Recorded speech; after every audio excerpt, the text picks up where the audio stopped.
Hello, Michael Hopkins here. Just seeing if you would vote for somebody like me in 2028 for president. The number one thing I would address is abortions. When a baby has a heartbeat, the baby is alive. Because when you consider, the doctors consider a person clinically dead once the heart stops beating and there's no electricity in the body. Well, when a baby's heart is beating, it has electricity in its body. Also, because the sinus node area of the heart sends out electrical impulses all throughout the body. The baby can feel pain. So in a second trimester abortion, where they're ripping off the legs and the arms of the baby feels that pain. So we would put an end to that. Number two, prisons.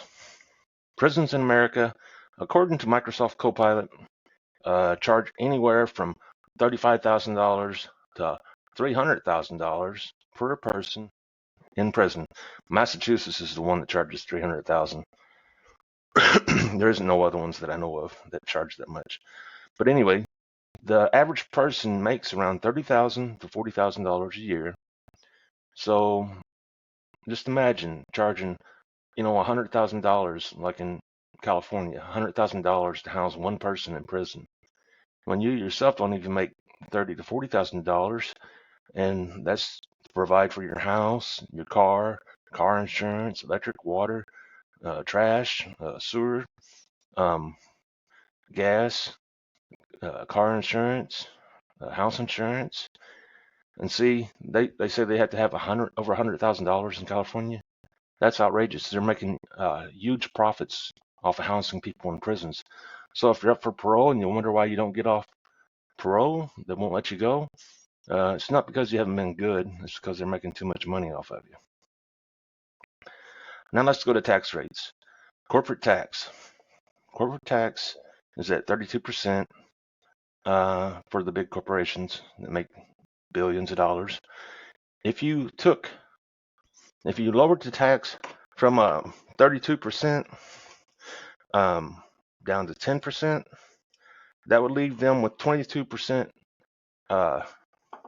revenue that they can put back into their company, reinvest into their company.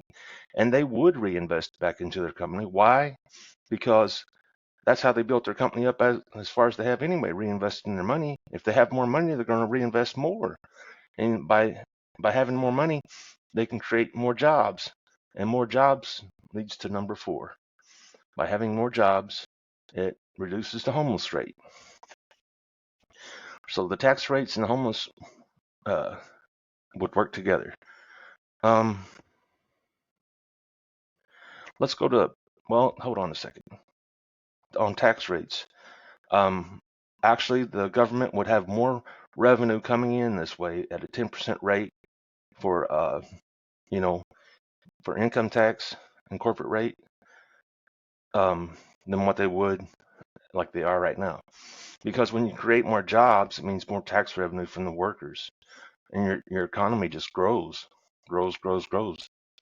This end of story. Now let's get down to number 5, property tax. You cannot own your home in America. If you think you own your home, don't pay your property tax, and see if they don't force you off your property. Yes, they will do it by force, or you'll go to jail. That's force. So we would do away with property taxes. But anyway, God bless. I hope you found this interesting.